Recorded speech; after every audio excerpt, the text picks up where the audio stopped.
How to not take things personally, part 3. Today we're going to discuss this subject in the context of a negotiation, particularly a lowball offer. A lowball offer is an emotional experience. So it is natural if you're taking it personally. Why? Because we're human beings. We don't go to the market and find a benchmark for our skill sets and then take that as our value, print a price tag and put it on ourselves. No, this is not a process of a human being to find what is the price. The process is our own story. The efforts that we have put into building the skill set we have honed today, the sacrifices we have made or our family has made, the values which we may have held dear throughout the process, throughout the journey, even the vision that we have for ourselves and our family and what kind of money is required to make that come alive.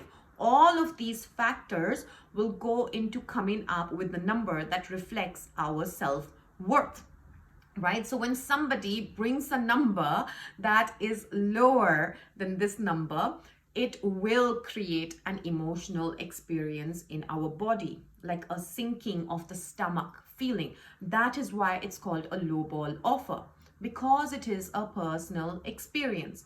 If you're not taking it personally, that may be a cause for concern, which may mean that you have disconnected yourself from your own value. So I would look deeper into that than if you were experiencing this personally, right? So give yourself grace that you are experiencing something very, very normal.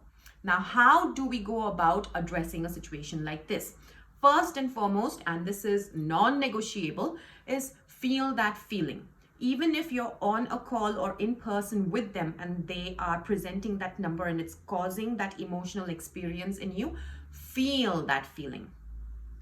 Take a few breaths over here. In fact, go as far as letting them know that you are having an emotional reaction to that number. You can say something like, "Thank you, I am having an emotional reaction to this number because I had a different number in mind which is significantly greater than the one that you have proposed. Can I take a moment to just compose myself?" And if they are the right kinds of people, if they are the types of people you want to work with, they will respect you for this. Okay, so feel confident in calling out that emotion and experiencing it. Once you feel your composure again, once you feel your feet on the ground and your breath has normalized, then ask this question. Can you help me understand the process that helped you arrive at this number? Okay, so just like you had a process to come up with your number, like that, this question will give you insight into how they came about to their number. Okay, now when you're listening, pay attention for these 3 things. Is it constraints that they're referring to in their answer? Is it a perception of value that they're referring to in their answer? Or is it a decision-making priority that they're referring to? Okay. The first one, constraints, will sound something like, this is the market standard, or this is the band, the salary band in the company for this role, or this is the highest that we can do for this role. If you hear any of this, that means they're talking about their constraints. My suggestion to my clients is thank them for their transparency. Give them feedback that this information you may consider putting in the job description so that it saves everybody time, but refuse the offer and walk away. Why? Because accepting something that is lower than your own understanding of your worth is emotional suicide. It will erode your confidence. It will give rise to negative behaviors. For example, you may show up to work with apathy, not giving your best because you're not getting paid enough, or you may go into an overperforming mode to prove to them that you are worth more. Okay, both the behaviors are not going to serve your highest good. So just thank them and move on. Have self-trust. Believe that you will get what you are worth. Okay. Second thing that you can listen for is perception of value. So it will sound something like, based on our assessment, this is how we have valued the role. So they may talk about KPIs, they may talk about metrics that they have measured, they may talk about the last person's impact in the role, right? So when they're talking about outcomes and results, this is what they are referring to, the perception of value. They think that this is the maximum value this role can offer. Now, if you have brought about more value in this role through your past experiences, or you have a unique method of delivering more value, then this is a golden opportunity to present it to them. Okay.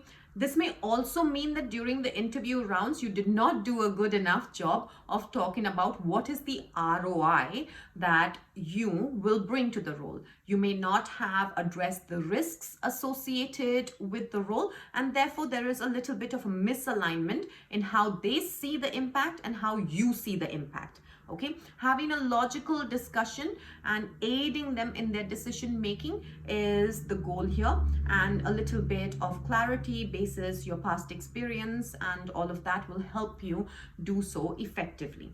So this kind of a response, the perception of value, this is a golden opportunity. This is where you can do something about the offer that they have made. The third type of response that you may hear is decision-making priorities. So in their answer, you may sense a lack of urgency, or you may even hear that they don't think that this role is important to them, okay? Which may be demonstrated by not having clear KPIs, not having clear results or ROI that they expect from the role. So when there's lack of clarity around this literally means that they've not thought this through, they've not understood the importance that this role has, they're not feeling that it is urgent enough, right? And in this situation, I recommend my clients to thank them and move on. You cannot create urgency when none exists, and trying to convince them of your importance is just energy wasted, right? So just let this one go, and again, trust that somebody who would value you well, who actually needs you, will reach out to you soon enough. Okay, so just to recap, a lowball offer is not a verdict on your worth. It is a window into the other person's world. Okay, and listening carefully, inquiring into their world will help you decide how do you want to engage with them. So if you've liked this, follow me.